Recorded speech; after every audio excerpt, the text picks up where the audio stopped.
Well, hello again. This is Brian Copeland talking. Welcome to another edition of Copeland's Corner. Believe it or not, this is episode 189. So if you've been listening to us from the beginning on the podcast version of the show, we've done 109 of those. On YouTube, this is relatively new. We've done about a dozen or so. So 189, 200 right around the corner. What are we going to do? Maybe I'll dance naked. I'm not sure. Great show today. I got comics Jann Karam, Brian Malow, David Spark. We talk about everything from, 12 days from the election. So, of course, we go deep into that. And this obsession with McDonald's. Who cares? Who cares whether or not you worked at McDonald's? I care more about whether or not we live in a dictatorship. I will find out. Let me mention before we jump into the show, if you like what it is that you're either listening to on audio on your podcast, or if you like the YouTube version of it, do us a favor and like the show. On YouTube, if you would click like, that we'd appreciate that very much. We're trying to get to 1,000 on YouTube. We've only done about, I think, maybe a dozen of these so far. So we're trying to get the word out, and once we get to 1,000, we can do it live, which is what I'd like to do, so that way I can incorporate listeners, those viewers, those who are actually watching the show live. You can chime in with us.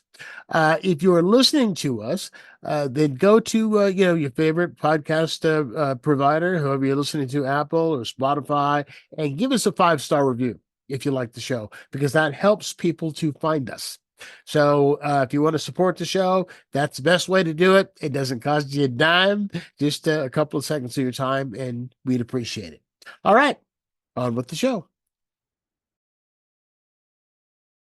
All right, we have got a great panel. I got a bunch of first timers. You're all virgins, as a matter of fact. So welcome. You're all virgins to the show. Nobody's been here before. Been a long time since I've been a virgin. Thank you. Virgin. What's the old line somebody had about Doris Day? I knew her before she was a virgin. Back in the day. Funny. Jann Karam is here. Brian Malow is here. David Spark is here. Thanks very, very much for doing that. I really appreciate it. Where is everybody? Jann, you're down in LA? I'm in LA. I'm in Los Angeles, in Koreatown specifically. Yeah. And there's just another MS 1513. What is it? Sprayed on the wall outside. So yeah. Ask Trump. He'll know. Yeah. He'll know. Hey, David, where are you? I'm in San Diego area now, Carlsbad, California. You live there now? I've been living there for over 3 years. Wow. My best friend moved from the Bay Area to Carlsbad, and it just is loves gorgeous here. Here's what I like to say about Carlsbad. I never turn on my heat. I never turn on my air conditioning, ever.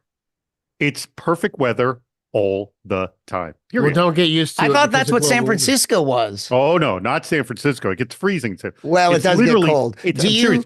No heat, no air conditioning, ever. Do you live in the Carlsbad Caverns? No, that's Arizona, isn't it? Somewhere. No, that isn't the Carlsbad Caverns in Carlsbad? Not in Carlsbad, California. Well, actually, you enter in Arizona and you come out the other end, and you're near San Diego. Right. That's how it works. Brian, where are you, man? I'm in Raleigh, I moved from San Francisco to Raleigh, North Carolina. God, I'm having all these San Francisco comics on, and none of them are in San Francisco. Right. Everybody has moved everyone's out. Where are you? Exactly. I'm still here in the Bay Area. I'm in San Leandro, right next door to Oakland. I'm still here in the same spot. I'm lucky. I bought my house before everything went insane. So I just totally lucked out. I'm one of the reasons that the millennials can't afford a house, because I won't leave. Yeah. So that's why. You know, but there's a new tax law that will allow you to do this. You know about this? I think it's called Prop 13. I took advantage of this. Do you know about this law? Well, Prop 13 was from 1978, so it's not Prop 13. Whatever. It's essentially, if you're over the age of 55, are you over the age of 55? I'm taking the fifth. You can Twice. transfer your tax. You can transfer your cost basis of your home from your current home to your new home. So essentially, if you're paying ludicrously low taxes on your house, and you're like, well, I don't want to move, because if I move, then the new house, I'm going to be paying those exorbitant taxes. Yeah. You can actually transfer your current tax basis from your house to the new house for whatever you sell it for. To that. But the other problem is I'm paying a ludicrously low interest rate on my mortgage too, so that helps. That also, great. And the bank's not going to let me transfer that to another property. They Not won't. I like where I will. Carlsbad, New Mexico. There you go. New Mexico, not Arizona. I knew New Mexico. somewhere Okay. over there. So how was North Carolina?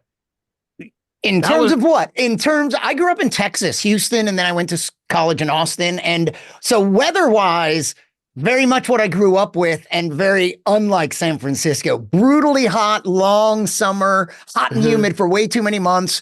Winter is nothing. It snows about as frequently as San Francisco. And if it does, it's nothing. How about hurricanes? So like this recent stuff, we got a little rain and wind from it. Hurricanes have hit Raleigh for sure. But this recent, all these recent storms got a little rain and wind, a few branches fell. But parts of North Carolina, like Western Asheville area. I mean, you might have heard like one town essentially got wiped off the map, a little town, Chimney Rock, that a lot of people like to visit, I guess.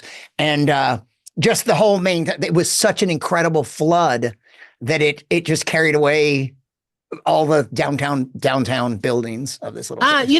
This is a good segue for this. I wasn't going to talk about this, but I am going to now. And that is the fact that Trump went to the sites of the two hurricanes we just had and just lied.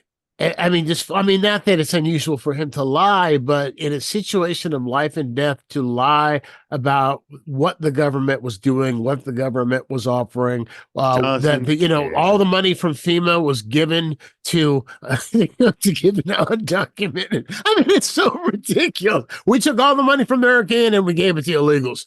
But it could be worse than January 6th, that the biggest lie. So life and death was there, right? And it's like it's the hurricane. It's nothing new, but I hear what you're saying. The guy's on a roll. Up with any compassion or real truth or real help. No, not at all. But see, what makes this different from January 6th is we're still removed, unless you were there. It affects us because of the attack on our democracy. But when you have people whose houses were just destroyed, and he's telling you that the government will give you $750 total, and that most of the money's been given to illegal, undocumented. He won't say undocumented. He'll say illegals. Then that is something that's immediate, and that is something that affects you right now. And it's like, to spread that kind of misinformation and have people actually believe it. It's just, it just boggles the mind. And just to be clear, these illegals are all the worst criminals and insane people that have been released from hospitals and prisons from other countries and shipped directly to the Midwest. We only take those. Those are the only ones we want. Yeah. We have. It's the only ones liberals want. Honest people that don't create crimes. We're like, well, we need some criminals to create some crimes, so we have some kind of balance of good and bad guys. And so we ask them, please send us your worst people.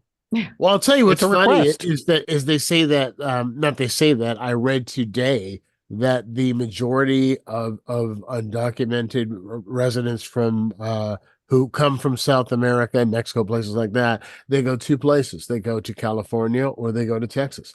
Those are the two places where you're going to find them primarily.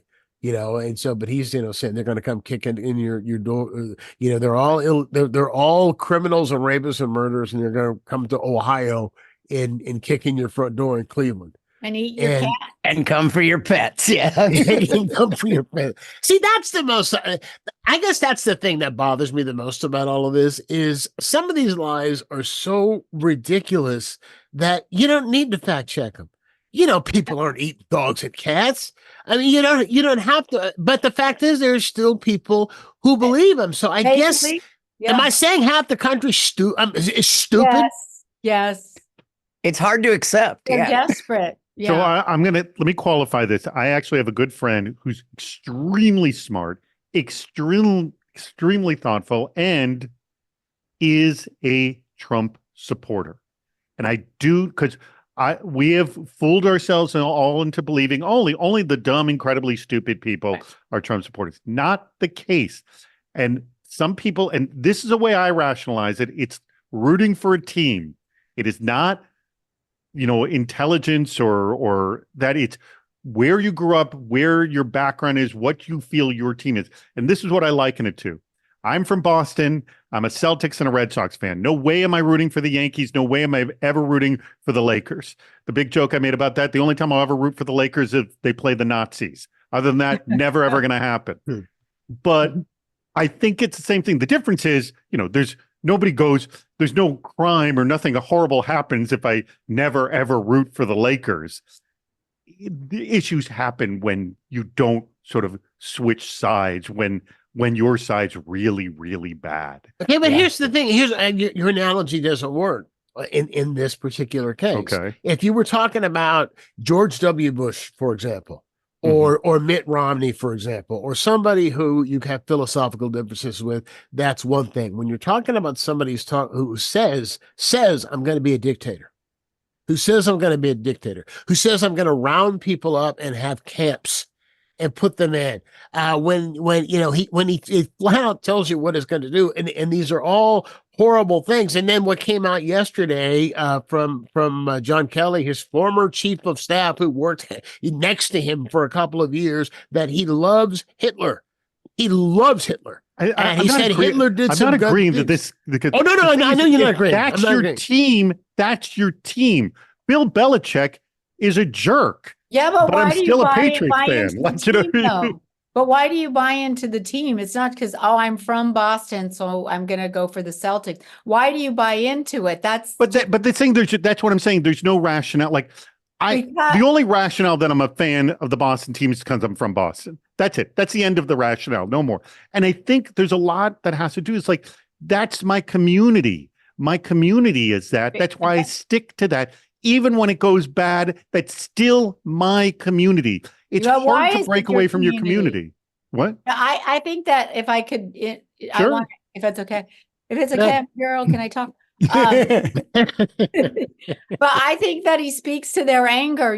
People are angry. People are disillusioned. People are disappointed. And he's a bully, a bull in a china shop. He goes and he riles them up and so he could say anything. I love Hitler. So I think that it gets to their core, the core of our human natural anger and outrage for the government, for what's going on, for why people are broke and in trouble and all that kind of stuff. So it allows them, then they align with him because they align with the anger and the bulliness because they believe that it's going to bring something, and it's a cult. It's really a cult. It is. And everyone can be mad at me for saying it's a cult. It is a cult. No. But it is a cult. That And also talks one word about I would community. add into that is that David and I, we know this. This is right out of the Hitler playbook, the scapegoating. Yeah. He's really their it's the immigrants, it's whoever's in Ohio, it's whoever's coming over a border, it's whoever you need it to be. And there's a lot of scapegoating. And stupid that and dumb that and then it's like the Andrew Dice Clay. Nothing against Andrew Dice Clay, but how come Andrew Dice Clay sold out? We were the Garden, and he was doing Hickory Dickory Dock, the thing, my cock, and it's like it's that kind of rallying cry. I know that. By the way, can I just say that's a really interesting point you brought up, Andrew Dice Clay, because I remember friends who would complain about him. I go, don't complain about him. Complain about the entire stadium that he filled at Shea. Yeah, that's what you should be complaining about. Well, he just saw a market and took advantage of it. People are complaining about Louis C.K. Believe it or not, because of the fact that he was canceled for 5 minutes, and right now he is selling out Madison Square Garden, just like he did before it came out that he was pleasuring himself in front of women comics who he did ask. And who did say it's okay, because when you're in front of one of the most powerful people in comedy and you're a young woman comic trying to get started, of course you're well, it's kind of weird when somebody says mind if I, and you're like, that's kind of weird. I don't really know how to answer. And before you could say no, I was surprised you took this long task. Right. What'd you say? I missed it. I said I was surprised you took this long to ask. I mean, I was waiting. I think one of the problems. And by the way, he didn't ask me, but okay. It's a disappointment. I know. It's so hard for us the problem that I think we all have so much trouble accepting this and given your team analogy with Boston, is that, okay, but we're at this level where how can you be a Christian and think this is a godly or Christian candidate? That confuses the crap out of me. I don't all get. These things, just like factually, we know he's divorced a couple times. Factually, we know he's impregnating other women while he's married, or it's sleeping with men. Whatever, all of these things that, and that's only one sliver, because there's all these other aspects you could go. Why the Democrats suck at pointing out how much better the economy does during Democratic administration. Yes. Why don't we point? Why don't we? You know what? I always hated during Trump's administration when they said the stock market is at an all-time high. Correct me if I'm wrong, but you could say that during almost every presidential administration in history because it's rising. Up and up. But how come the Democrats? So I hated when they said that, but we should be doing it. But also you could catch something that's more meaningful, which is like the increases and the way he increased the deficit. Why don't we hammer the things where they get credit for being the fiscally responsible party? And they should. And they're not. Every time it's a deficit, it's or the deficit grows, it's because of the tax cuts that that's the first thing they do. Let me ask you this tax whole cuts group. to people who don't need it. Yeah. Let me ask you, do you have friends that are Trump supporters, and have you had conversations with them to try to understand why they support? Yeah, and I will tell you yes, and I will also tell you that I ended a 40-year friendship. Wow. I've ended a 40, and it's not just because he supported Trump; it's because he fed into bought into the that there is a problem with interracial relationships. He posted on Facebook a picture of a tombstone that said 1949 to 2023, the years that you could watch a commercial that had a white husband and a white wife. That was on the tombstone. And for me, that was just a bridge too far. Wow. Make TV commercials great again. Yeah. Let me, I'm going to sort of shift gears for a second. I got something I want to play for you, and then I've got a question for you. Charlene, are we ready with that clip? Hopefully we are. If so, let's play it. Okay, let's cut to the chase. Donald Trump and his merry band of yes men are obsessed with what we women do with our bodies. They want to reach into our doctor's offices and our bedrooms to control our access to birth control and IVF and, of course, abortion, even though they wouldn't know a uterus if they had to crawl out of one for a second time. Do you care about reproductive freedom? Kamala Harris will fight to win back our reproductive rights and sign into law the protections of Roe v. Wade. Go to iwillvote.com, check your registration, make a plan, and vote for Kamala Harris on November 5th. Because I don't know about you, but I'd really like to get the government out of my snatch. I mean, what better way to put it? Yeah. I'd like to get the government out of my effing snatch. So here's my question. There's an article in the New York Times today, Wednesday. We record this on Wednesday and we drop it on Thursday, that says that this election is really a referendum on women and what their role is in society.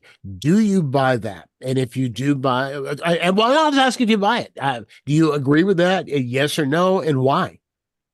Is it a referendum on women?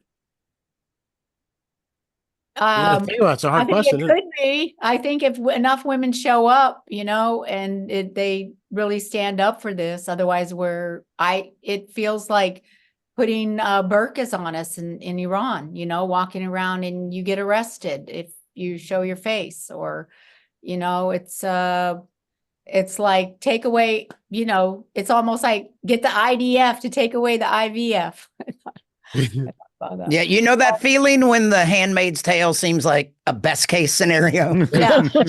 That's what, when it started airing, did it start airing during the Trump administration? It did, didn't it? Or pretty close? I think before. I think it was right before. So we were talking about it as soon as Trump was in office. And, there was that part where, oh, come on, it couldn't happen. But I think we've seen clear signs ever since he got in office of the rules the protections that we imagined were in place. And everything that we've learned from the entire Trump experience is about how, oh, you don't have to share your tax info. Oh, you don't have to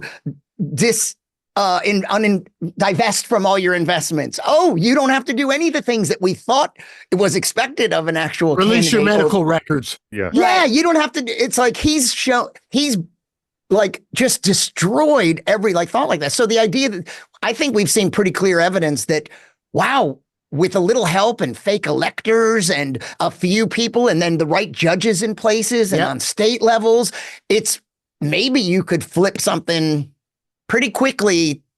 And I think it is totally a referendum because of Project 2025 and the intent of some of those people, if Republicans ever get in office again, they do want to. This is the subject. This is the exact subject. And they're trying to distract everybody, which you're going to get into later with all the bullshit with the McDonald's and the things that he says is outrageous. It distracts everybody, takes their eye off the ball. And before you know it, our reproductive rights will be taken away if he does get in office. And we're like, wait, that's what we were fighting for. What do you mean I can't get an abortion? What do you mean I can't get IVF? What do you mean I have to in cases of rape and incest, what do you mean Roe v. Wade, they overturned it?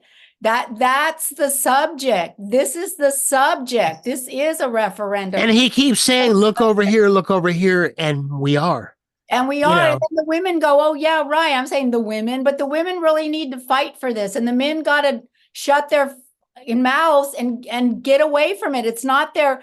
And how much rape is going on? Stop the rape. Put those guys in prison. Do something to stop rape. Put that, what do you call it, an amendment or something like that. Why don't they make men more responsible for impregnating?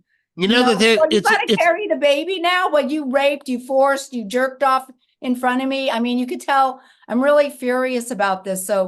So we better not let this happen. Well, it's a sad commentary when an OBGYN has more fear of going to jail than a rapist does. Yeah. Think about that. Oh, think about that for a minute. Yeah. An OBGYN if you're in Texas or some, Tennessee or some of these southern states that have completely banned in all circumstances, and they'll claim, for the health of the mother, but it's up to them to arbitrarily decide whether or not it's for the health of the mother. Well, here's the thing. You talk about women and you got to remember in 2016, 52% of white women voted for him.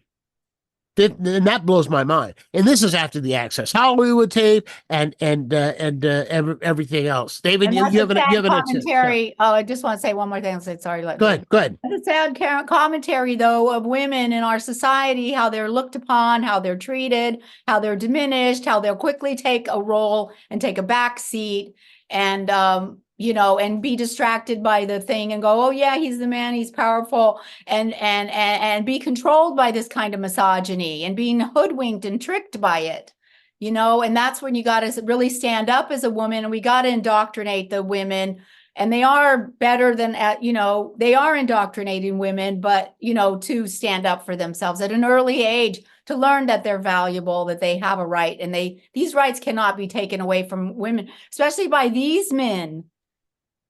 Okay, David, can I just say one thing that Jann said earlier and kind of broke from was that, it's inconceivable, but we have to take it very seriously that it's 2024 and there's conversation about not letting women leave the state that they're in if they might be pregnant. Fact that that's even being talked about by one side, by any number of people in the United States in 2025 is insane, but we have to. It's happening, but it is happening. But worse than that. But worse than that is that they're and this is in the 2025 project, and that is that they want to keep a national pregnancy registry. so that if you are pregnant, you are in the registry. So that way, if something happens and you don't give birth, if you miscarry, for example, you're going to have to This is be like Marvel's investigated. Civil War, the same thing, the registry Yeah. of all the mutants. Same story. Oh, which Civil War? I thought you were talking about the new Civil War movie, but you're talking about the I'm important talking about Civil the War Marvel movie. Civil War. The Marvel They Civil wanted a War. registry of all the mutants. Yeah. You know exactly who's who and who to watch out for and who to be afraid of. I want to go back. I'm sorry. I want to go back to my ahead. thing about friends that are Trump. You mentioned your Trump supporter friend Celtics? No. but not to forget the Celtics. No, but I want to ask both you, Jann and Brian, about friends of yours that are Trump supporters, because I still struggle to try to understand why people are voting. Because my feeling is like, look, we're all on the same page here, at varying degrees, whatever, but we're essentially on the same page here. But I still struggle to understand why people vote for him outside of my only theory of they're just voting for their team. And this is why I brought up the sports analogy as well. So I ask you both, Brian and Jann, do you have friends? Have you tried to understand why people are voting for him? I've tried to understand. Yeah. I've got a show that I'm doing right now tonight, and Thursday night will be the last night of it. And it's called The Great American Shit Show. And what it is a series of monologues about life in the age of Trump. And I talked about a friend of mine who I've known since I was 15 years old, who was a 60s liberal hippie, who became went to 30-something conformity in the 80s and is now brainwashed by thinks that everything that Sean Hannity says is gospel. And my biggest problem, if you are someone who supports him, is the racism. I am a black man in America. And if you are going, you cannot say that you love me and that you love my children or give a rat's ass about us. But did you hear about all the young black men? One sec. Or give a rat's ass about us and then go ahead and support somebody who has twice been endorsed in a news. I didn't even know they had a newspaper by the Ku Klux Klan.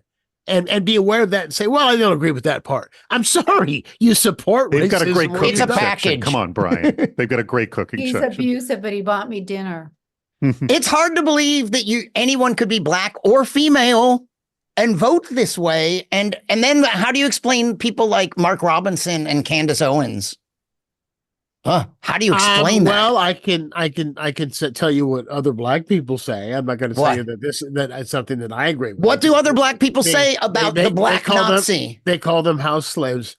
Is what they is what they call them. Back in slavery days, if you were lighter skinned, you got to work inside the house, which was a much easier job than having to be out in the field and picking cotton and doing all of that stuff. And you were treated better. You weren't treated great, but it was certainly better to be cooking and inside than it was to be out in the hot sun and with an overseer getting whipped in the back because you didn't pick enough cotton for the day.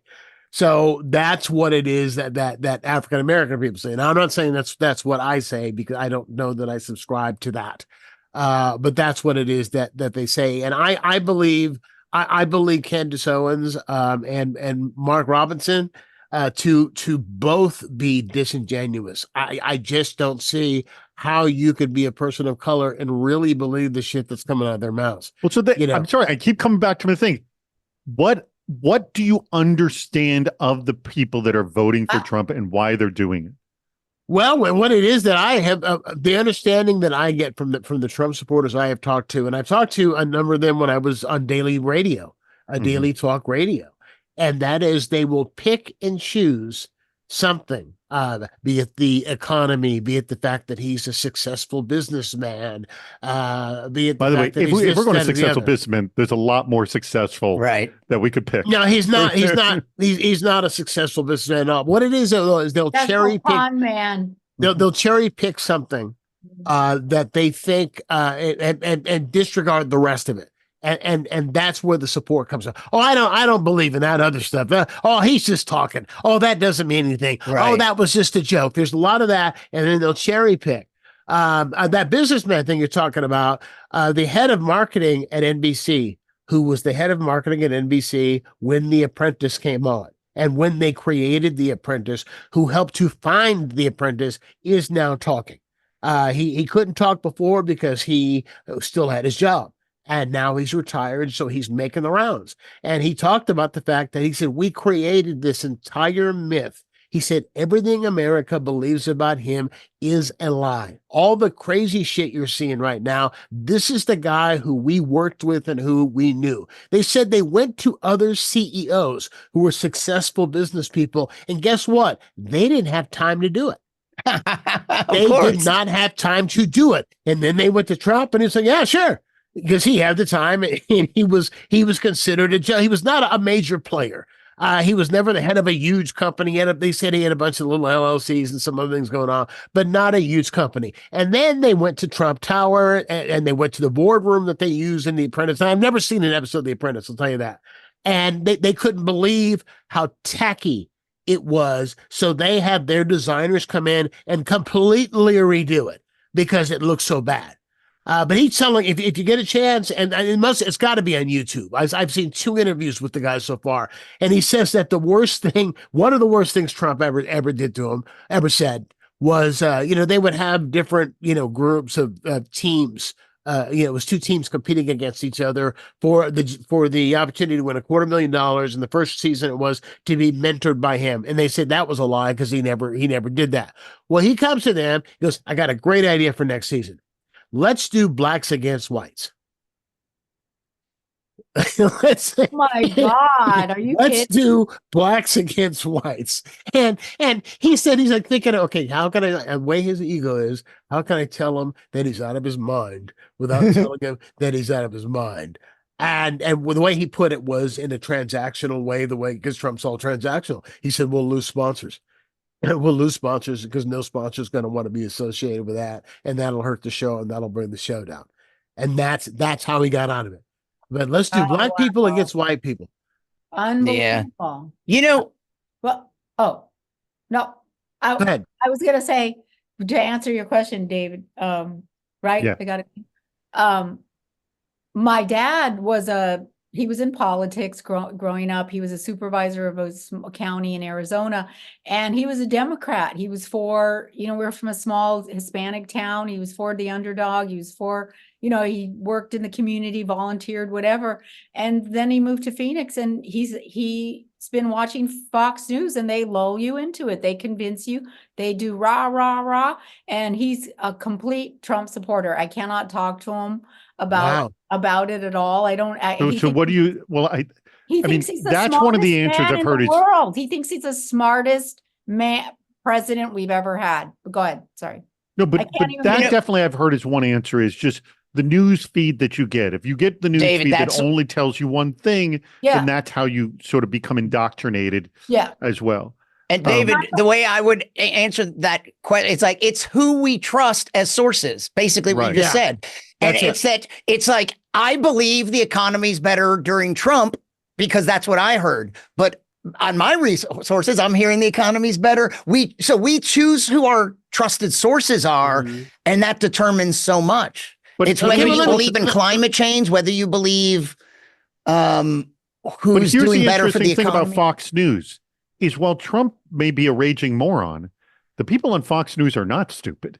Like Sean Hannity is very smart, a great presenter. Like if this incredibly smart guy is telling me this, then I guess it must be true because he wouldn't, he's no dummy. Okay, but here's the problem, and here's the thing that I just don't understand. Your head is really in the sand, if you're still following them after this, and that was the Dominion lawsuit, where they were sued for slander and for libel for claiming that the voting machines were rigged, and during the deposition, Rupert Murdoch, the owner of Fox News, said, "quote We are not news, we're entertainment.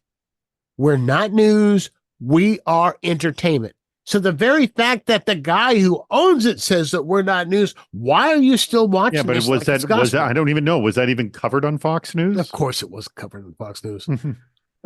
So they never saw it. It was never seen. Very famous broadcaster, and his name's slipping my mind right now, but he was talking, it was at Sean Hannity, and it was years ago, and he said, what you're doing is very dangerous by taking facts and turning, and by by doing an opinion show and forgetting the facts and not talking about facts. It's very dangerous. He said, well, I have my opinions. I forget who it was. But What are you saying? Jon Stewart did this. That sounds like a Jon Stewart thing. It wasn't a Jon Stewart. No. Well, he did do exactly what you're describing. With one of the hosts of that. No, it wasn't a whole. It was it's like a Crossfire. You're thinking of Crossfire. I was thinking, yeah. That wasn't Crossfire. Well, that was years ago. Crossfire when he was talking to Tucker Carlson, he was just tearing him apart. I mean, that was okay. And that was the end of Crossfire, by the way. Yeah, that's what killed Crossfire, was that show. That was an interview. I could see it. Yeah. The one that looked okay. I was like the one that they always said looked like not Howdy Doody, but who was the guy on? Oh, you talking about Ted Koppel? Yeah, Ted Koppel. Ted Koppel started Nightline. Oh yes. Who looked like Howdy Doody? Who looked like Howdy Doody? Ted would be glad to know that from that clue you chose him, and you were right. The one who that you like chose that as an example, right? Okay. No, it was either him or Conan O'Brien. He ran ahead. Who else? I couldn't remember. Yes. Not everyone. So we're talking about the public, and are people that are Trump supporters just dumb? But what about all the billionaires and? Well, hang on a second. Let me what about all the something. political? The rest of the. Let me clarify something, because I want to make sure that what I said wasn't misconstrued. I was not saying are Trump supporters dumb. What I was saying is, are those that would just flat out hear that you have Haitians who are stealing people's cats and dogs and eating them, and they take that as the truth without any kind of research, or when they get the news that this is in fact not true, disregarded. Those are the people I consider to be dumb. I'm not saying that anybody who supports the man is dumb. People do support him for different reasons. But if you're willing to believe something as outrageous as that, and even when it's fact checked, it was fact checked during the debate. Well, this becomes also lacking in critical thinking. It's not able to step out of that and go, wait, you're right. That does, But Trump also realizes, here's the big thing about Trump, is Trump realizes anything he says, A, becomes news, B, has to be followed up on. So it's a classic case of taking a tennis ball, throwing it to a bunch of dogs. Everyone knew that was BS. Yeah. Everyone did. But every news organization was like, all right, I guess we got to chase this tennis ball. We all know what the answer is here, but we're going to do. And all these news cycles are now wasted on this nonsense. And this happens again and again and again. I'll tell you, it's a perfect example of this. Just one quick I was just going to say it's following a sociopath. That's all. Just one quick thing, and that is this fixation that they've got with whether or not Kamala Harris worked at McDonald's. You had Trump over the weekend. Like you would want to brag about that. Who cares? But here's the thing. J.D. Vance this morning, Wednesday morning, was in Nevada, where he gave a speech to a packed arena of union service workers, people who work in the service industry in the union.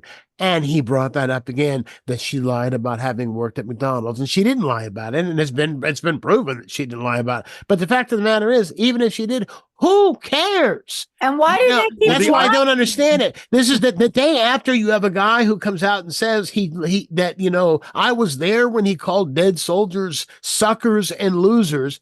And I was there when he said that he wishes he had Hitler's generals. Never mind the fact that Hitler's generals tried to assassinate him more than once, And instead of talking about any of that, he comes out with the McDonald's thing again. And so again, as you said, you nailed it. That's the tennis ball, and that's what the coverage is that he brought up the disclaim, the debunked lie that she didn't work at McDonald's. So I'll ask you, did any of you work at McDonald's? I didn't. I worked in fast food, but I didn't work at McDonald's. I worked for one day for Domino's, and someone gave me a nickel tip, and I said, this is it. I'm done. It just literally, that's what did it. I remember I was handing the guy back a nickel, and he goes, now you can keep it. I'm like, all right, I'm done. Oh, wow. Okay. Was that in the 30 minutes days? Yeah, that was in the 30-minute days. Yeah. Remember the 30 minutes when it started? That was the whole thing. Literally, I lasted one day. That's all I lasted. 30 minutes or your tip is a nickel. That was it. And then people start getting killed in car accidents because they would take it out of the pay of the driver. Oh, really? They would dock the wow. driver if it didn't get there in 30 minutes. And so you had people getting in accidents. Really? And that's why they got rid of it. Yeah. Oh, wow. Back in the 80s. That's why they got rid of it. What was your first job, Jan? What was your first job? Well, my parents had owned a clothing store in Arizona, in the small town. And so that I worked in the clothing store. I grew up, working there, waiting on customers. And did you have to lie and tell people they looked good in an outfit? Yeah, I would say that looks really good. That prepared you for telling your friends, hey, good set. Yeah. Like, no. It's like, Brian, your first job. I had like waiting and bussing tables, not fast. I never did fast food. I think my first real job was bussing tables, waiting, but I had odd jobs. And in high school, one funny kind of strange thing. Do you know those Mylar balloons? Yeah. Mm-hmm. Well, I was in high school when they first came out, and a friend of mine who went on to be a very successful businessman as a high school kid, he got some helium tanks and he bought all these balloons and he put me and my friend in a mall with them. And we were so we were filling and selling helium Mylar balloons to unsuspecting people in malls. Just like hamming it up and trying to get their attention. And then people hadn't seen these. So they're like, look at this shiny metallic balloon. I don't know what our shtick was, but. That's funny. Well, did he pay you well, at least? Yeah. I mean, but we knew it. I still have a couple photos on film, printed out, developed at a little photo hut or whatever, back in a previous century that show us after this day at my parents' house, at our houses, on the dining room table, a pile of cash, and we like have it in our mouths and throwing it up. And like we each probably made $100 or so, but he made several $100s that day just for dropping us off and having the business. Yeah. Having the entrepreneurial spirit. And he went on to be the like CFO of another friend made a piece of software. And they went on to a very successful, took a company public. So he was an enterprising young guy from the beginning. I have a question. Is he single? No, but probably not. I doubt. Oh, wait. I should say, I have to say it like this now. Is he straight? Yeah. I worked in a fish and chip place, and I lasted 3 months. That was my first. My first. Was it Long John Silver's? No, it was a local San Lorenzo Fish and Chips. And about 6 months after I quit, it burned to the ground. And there was like a grease fire or something. Were you a suspect? No, I wasn't. Not for that, thank God. But all I could think of is I wish I'd have thought of it. That's what I would think of when I would drive by and see the ashes. It's like, by the way, Domino's was not my first job. My first job was working one of these multiplex movie theaters where I sat in a room and popped 80 garbage bags worth of popcorn a day. That was that's what I did. Oh man. They had essentially 2 bins, and I just sit there and I kept, filling these things up and making an insane volume of popcorn. And then I it's because they didn't pop it right there on site. And I just come down with bags of popcorn and they'd put it in the sort of the glass case. So you would see all this popped popcorn. Thinking that it was popped there. Case. When you lose it, it's pop right there. Can I tell you, I have a theory about food, popcorn and drinks at movie theaters. And I have this old joke about my girlfriend being really short. The first time I saw her, I thought she was farther away than she actually was. Well, here's what I think. When you go to a movie theater, the popcorn sizes and soda sizes for display are always at the back. And I feel like that's on purpose because they look smaller. So you're going to upsize. You're going to get the large. And when you get it to your side of the counter, you're like, it's pretty fucking big. Not true at Starbucks. They put it right there on the front on the counter. Well, then I guess they're just being ethical. But I believe that movie theaters do it on purpose because they look they're always at the back. They look a little smaller. So the small looks too small. So you're always going to go. Well, it looks too small because the large is unhealthy big. Yes. So welcome to America. Are you new here? Yeah. I saw Hey, Brian. I saw a thing yesterday that 40% of Americans are obese. Do you think that that's high, or you think that's accurate? I think it's low. 40%. I could believe 40% it. is high. No. Well, it depends what you call obese. What we think is healthy in the United States, I most think people obese carry a is little. what, 15 pounds overweight or something like that. It's not a lot. That makes most of us obese. Yeah, I know. Yeah. 15 I pounds, know. that's it. That's kind of that's a tough bar, 15. I know. I got to Google, make sure, but it's not a lot. So, But did you hear this interesting little tidbit? Apparently, for the first time in just this past year or two, the rate of obesity in the United States has gone down, and they think it's because of Ozempic. And if there's a couple other Yes, I drugs saw in that. its class, yeah. that enough people are taking it and seeing weight loss that it's shifted it just a little bit. Well, Yeah, I must say, like 1%, and then that was in the article I saw, and it was like 1% or 2% or something down. But it's like from the what it first was last time year. it's gone down in a while. Yeah, and the Yeah, thing was and because of Ozempic Ozempic. really has a lot of side effects. It's bad for you. Ozempic. Yeah, well, so does well, eating on the tapeworms, flip but that side of didn't all stop this, them. I'm always impressed.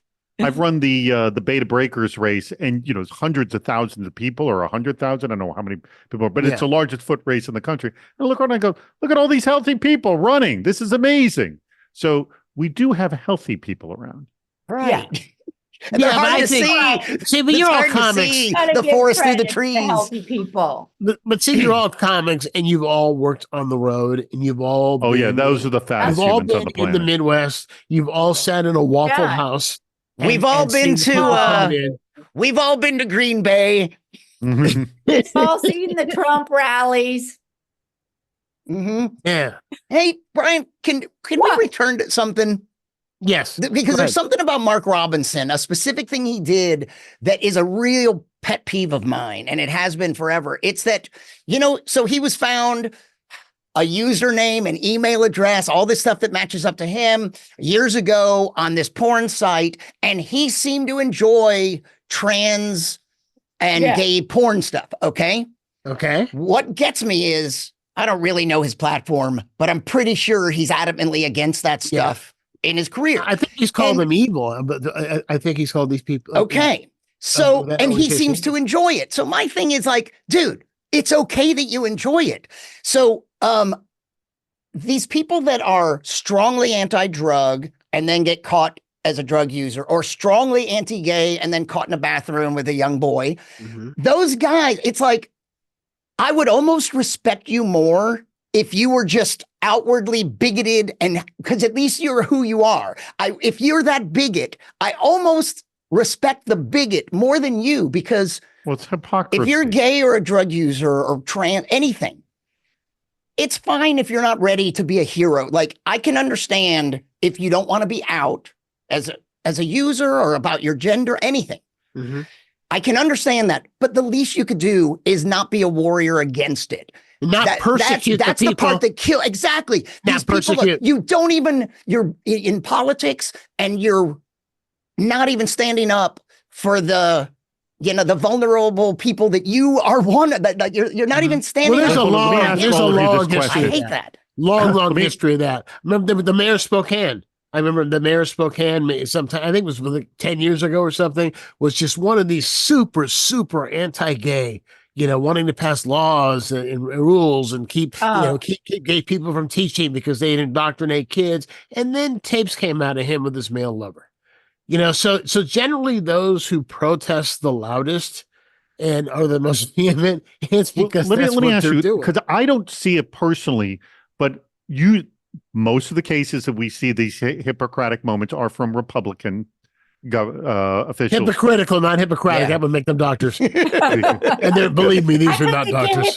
No, but I've been saying, have you seen any reporting from Fox News or from any of the Fox to essentially point out the definition of this is called hypocrisy, and pointing out, and this is why it's wrong. Like, have any of you ever seen any of that play out? No, it's ever? not. They're not there to educate or enlighten or because we see this happening again and again. I mean, wrongs. the examples you see, there's a lot of hypocrisy there, and it's just they don't want to accept it; they ignore it.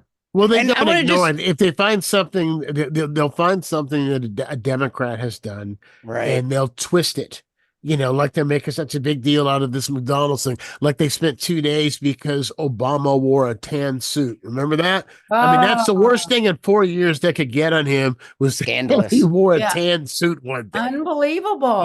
Hey, so Hold on, was it before or after Labor Day? Hold on. right. But I want to be clear. Obviously, I don't really respect bigots more. And also, it's tough to talk about these subjects, like, say, Lindsey Graham, where we want to say, he flipped and somebody has something on him and we all think he's gay. And it's like, but you're in this position where it's like, it's not wrong to be gay. We're not saying that. No. What we're saying is quit being a hypocrite. It's like you could just zip your mouth on these issues or stand up for what you really are. Yeah. But don't set it persecute. But you're talking about integrity and not everybody has that. Did you ever think that they don't like themselves at all? That could also be. Well, you can only have some part of you suffering from self-hatred in order to persecute people who are basically like you. Yeah. There's no other answer.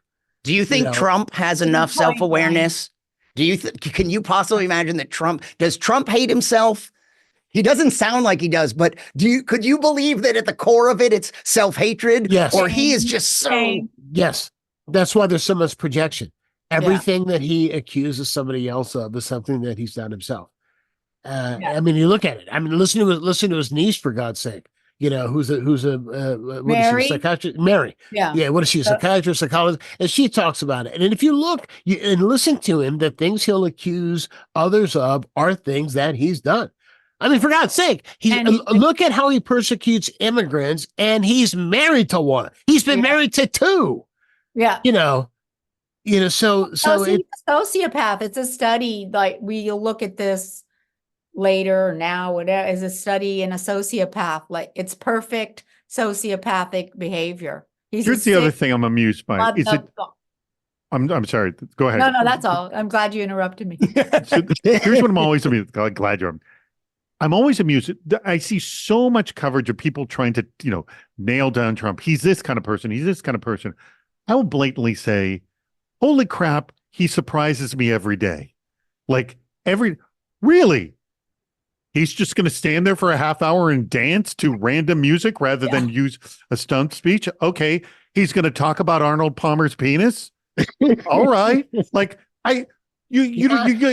Never would I have guessed any of this stuff. See how ridiculous that is? How if somebody 15 years ago had said to you, that you can have a major presidential candidate talking about Arnold Palmer's penis, it sounds like a no, but that sounds like a setup for a joke. I'm doing the Arnold Palmer penis bit tonight. It is too depressing. Arnold Palmer penis. that we don't know that this election, it's so damning about the United States and humanity that it could be close. It's a toss-up. From everything I read this morning, I read this morning the Wall Street Journal, the New York Times, the Washington Post. It's a toss-up right now. And I know it's scary. It's depressing. I mean, the man has been adjudicated a rapist, by a court, by a jury, in a court. There's just so much. Here's so the much fact: evidence the fact that he has immunity, just like him back in the White House with immunity. How insane is that going to be? And no guardrails. And remember, there are no guardrails. His son Eric, that genius. Where have they been, by the way? Pardon? I'm just wondering where they've been. The children. No, they've been. Yeah, well, they're running the business into the ground or something. Yeah. But Eric's job during the transition is going to be to vet people. Oh, don't even talk about it like it's going to happen, please. Well, if it does, he's going to vet people to make sure that they're loyal. That's what his job is. To make sure that they're loyal to Trump. Do you know that thing? Didn't you feel this during COVID too? There's that part of you that it's like, I hope he does win and all of this happens and I want to see how I think it would be horrific, but there's that part of you that wants them to know how badly they're fucking up by supporting this. Yeah, but they didn't learn the first time. It doesn't matter. It's always going to be great. No matter, everything could be going up in flames and it's still going to be, look, we went through the pandemic with this lunatic and to him, it was all great. All right, let me ask you this question. And that was something I wanted to bring up. And that is, the fact that you will find people who will say that we were better off 4 years ago, that 2020 they were better off. And when we're locked in our houses, that was a with technique that 375,000, Reagan used years ago. 375,000 Americans died from COVID, and every single day he's telling people to inject bleach, and every single day Maybe done by Easter. have we forgotten? I guess is there amnesia? Yeah. You know, how have we forgotten how literally every single day, if there was shove our world leader out of the way so he could be the first in the picture, every day there was something. You know, every single day there was something, and it's almost like people have collective amnesia. Well, the comment Stephen Colbert made, and I thought it too when he had Biden on. He goes, "There are days I go when I don't think about you." You know, that's the bottom line. What? Think about Biden, like why should I know every single insane thing the president's doing on a daily basis? Let the president be boring, please. Because he can't. He can't. It's his oxygen, right? It's to be every moment in the news cycle and creating chaos and wreaking havoc and causing all this dissension and conflict. He's like the worst dad of a family. But also, let's throw it. So not the healthiest person on the planet. JD Vance is a heartbeat away. Yeah. I mean, JD Vance is president.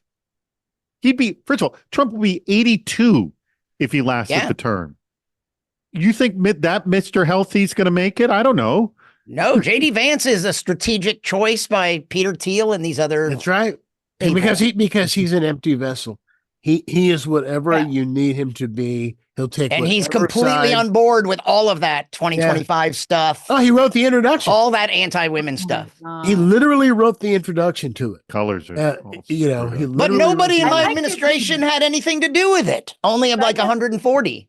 That's it. That's all. I keep changing because my colors, the white balance of my damn camera is going crazy, and my blue in the before. David Spark is doing psychedelics. Anyway, I pray we have to do something that this can't be, because it's just so stressful and it's too much, and it's like, shut up, get out of our lives, stop it. We don't want this.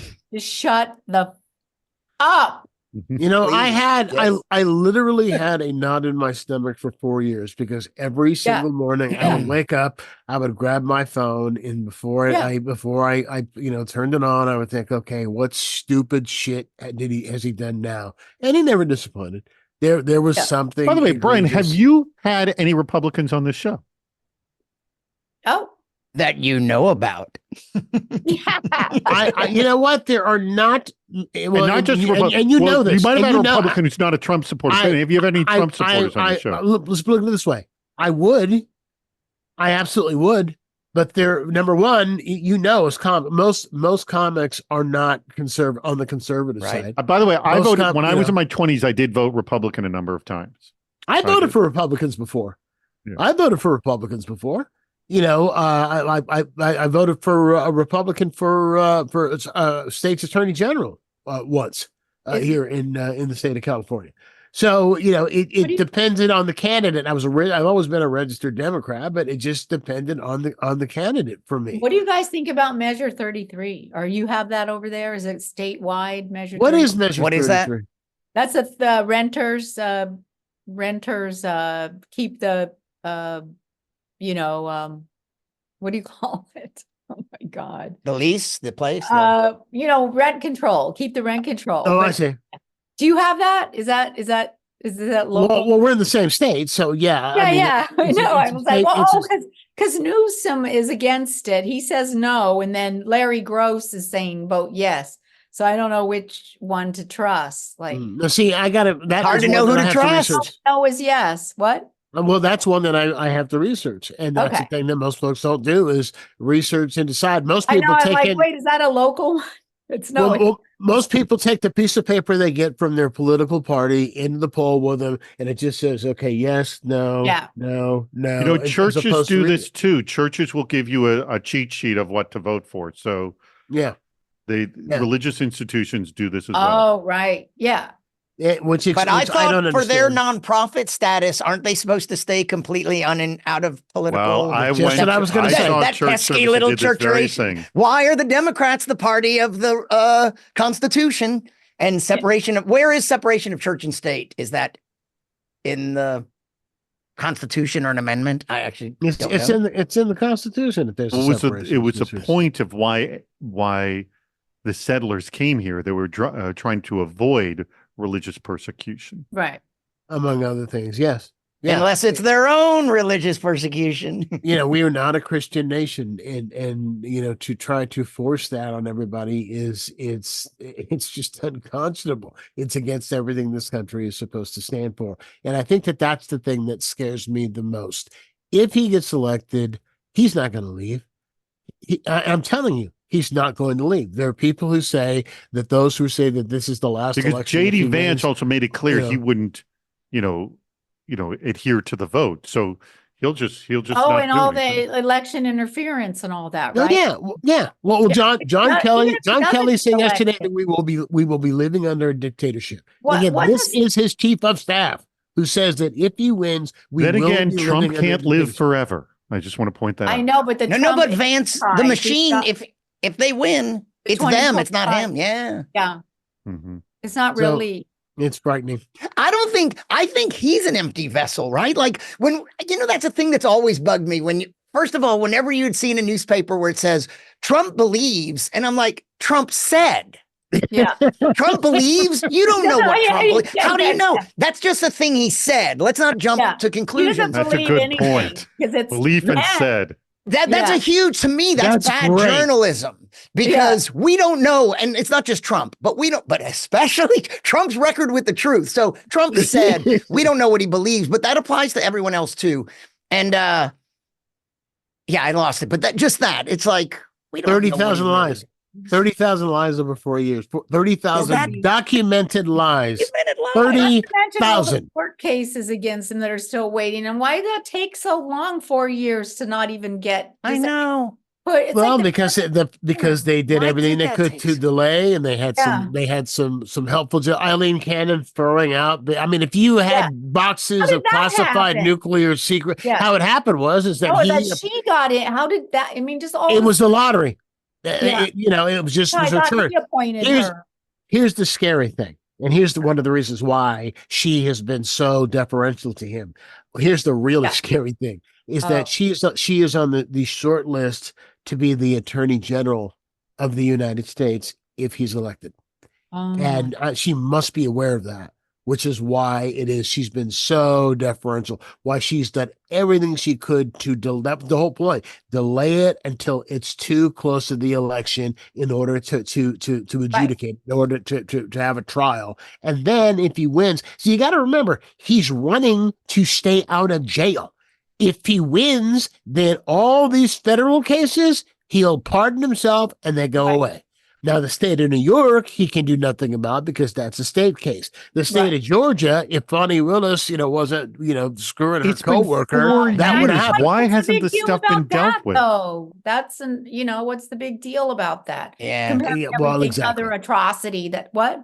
And well, I'm agreeing with you. Exactly. Yeah. It's true. It's amazing that the party that cared so much about Bill Clinton getting a blowjob, right or wrong, but that they made such a deal out of that, make nothing out of everything Trump has done. Well, don't you long for like the good old days, like when Gary Hart, just got thrown out for There's a having a great woman piece sitting on on- his lap? There's a great piece on I think it's on Radiolab, actually, Radiolab, where they talk about why all those sexual politics, that was the turning point. Because prior to Gary Hart, they didn't talk about politicians' sort of extramarital affairs. Like JFK. Gary Hart was the turning point. Actually, they did. Actually, Did they? they did. I just listened to a thing on a podcast, in fact, on Grover Cleveland, who was the only really? president to be elected in 2 non-consecutive Right. terms unless Trump wins. And he had a woman, he knocked a woman up, and she had a baby. And it was common knowledge that the kid was his. And What there was are it political reported on? cartoons. Yeah, there are political cartoons was it that on say Fox News? there's a political cartoon of a baby. The famous one is it says, "Ma, where's my paw?" And Cleveland supporters would respond with "Gone to the White House, ha ha ha." Oh, So it has happened. It has happened before, but there were others like Warren G. Harding's. Had an affair for years, and this young woman had claimed that she was his out of wedlock daughter, and she's since passed away. And about 3 or 4 years ago, her daughter took a DNA test, and yes, Warren G. Harding was her grandfather. So I mean, so Wow. I should find something like that out. Two Yeah. generations down the line. But she knew. I mean, she knew the whole time. So, well, let's see, David, you got a heart out. So, meaning that you have to leave very shortly. So, just quickly, any gigs, any place you guys are going, you would like to play? My days of stand up are long, long over, but Aw. that doesn't mean I don't perform. If you see from this mic flag, that is my media company, CISO Series, and I live and breathe in the cybersecurity world, which I report on. We have 4 shows on the cybersecurity on. All about cybersecurity. We drop literally 9 episodes every single week, all about cybersecurity. Oh, wow, that's a lot. Yeah, I've got a whole team that works on this, and in fact, I was just up in Northern California where I did a show at Stanford, and I had the heads of cybersecurity for Stanford and Harvard on stage with me, and that episode will actually drop November 12th, and it was pretty darn cool. Wait, And but people are going to learn how to break into Is it the fun? computers at Stanford and Harvard by listening to you. And it was a fun show. Yeah, I play silly games on my show. Like, for example, I play a game on my show called "What Is Dave's Mom Talking About?" where I actually interviewed my mother about terms in cybersecurity. Now, as you might imagine, my mother, who is not a young woman, does not know much about cybersecurity, but she plays along with all the stupid ideas that I have.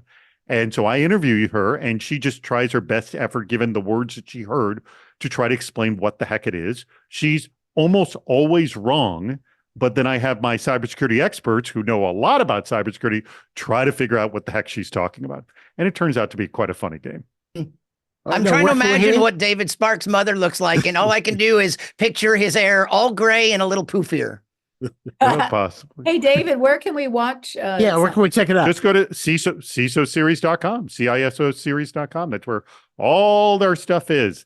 And I hope you'll come back. I hope you'll come back here. All right. It was a pleasure having you. I would love to. Thank you so much. Hey, Brian, what about you? So, it's interesting. You got 2 of us who took this weird twist, David into the tech world and me into the science world, where sciencecomedian.com. I'm happy. You know what, David, our old friend Andrea Levin is building a new website for me. So right now there's a temporary site. She built my very first website. I know that. She built one for me too. And I actually showed her an old picture, and we discussed that I saw your first website back in the 90s. Yes. And so she's a talented Bay Area comedian and very, very web funny. developer Andrew's and hysterical. marketer. So sciencecomedian.com, that's my handle on social media. You know what I just did recently? There's a show on the History Channel. 1 season was already finished. The 2nd season airs starting in November. It's called The Unbelievable, and it's hosted by Dan Aykroyd. And I'll be in some of the episodes as a talking head. Oh, I'm weird. Can I get, by the way, quick thing. There is an Apollo 13. So there was a show called Man Moment Machine, I think on Discovery Channel, whatever. And it just so happens that I am a dead ringer for Cy Liebergott, who is the chief scientist on the Apollo 13 mission. Friends were doing the documentary of it. They needed actors to play parts, for the dramatizations. And they said, and my friends were working for the production company, that guy looks just like David Spark. You think he'd do it? So I am not an actor, but my one acting gig ever was I played Cy Liebergott, the chief scientist on the Apollo 13 mission for that drama. Have you checked your DNA against his? Yes. I have not. Exactly. You might be the surprising offspring. And Jann, where are you? You were always somewhere. Dad? Okay. Last time I talked to you, you were touring with Dana Carvey. What are you up to now? Oh, yeah. Well, Dana's in New York and he's doing Saturday Night Live. So, yeah. And I'm still doing stand up. And then, here and there, getting gigs as often as I can. And then I have my one woman show that you know about. Yes. Reclining Nude on La Cienega, which I've been trying. It's finished. We shot it and all, and it's finished, which I've been trying to get on a streaming channel or network or platform, you know, like Netflix, HBO, or something like that. And then I would love to tour the show. And then this is one of the paintings from the show, because I paint in the show and tell the story. It's a very messy show. Yeah, it's a messy show. Yeah, it's like life. And so that's what my goal is right now, is to try to sell it and then take it on the road to theaters and venues and stuff. So if there's anyone who wants to produce it, maybe I could get it on your CISO series. Well, if it's not about cybersecurity, I can't help you. I know. Oh, it could be. I'll change it. No. Well, with that, I want to thank Ollie again for being here, and I hope everybody will come back and do it again. Thanks, Brian. Good to see you again. Hey, good to see you too. Great host. Thanks for having me. Thanks for having me, Brian. Jann Karam, David Spark, and Brian Malow. All right, well, that is going to do it for us this week. A couple of things. Oh, my own plug, the show that I mentioned earlier, The Great American Shit Show. If you happen to be in San Francisco, the final performance of that, 'cause I can only do it up until the election. So final performance I'm doing on that is Thursday night at the Marsh on Valencia Street in San Francisco. It is monologues on life in the Trump era. So our motto our slogan for the show is, if you love Trump, you will hate this show. So I'm warning you up front. There is the disclaimer. Tickets are available. You can go to briancopeland.com. There's a link, or just go directly to the Marsh website, which is the Marsh, all one word, TheMarsh.org. We'll be back next week. Until then, be kind to your neighbor. He knows where you live. Let's make it the Kamala era. I'm for that. Please.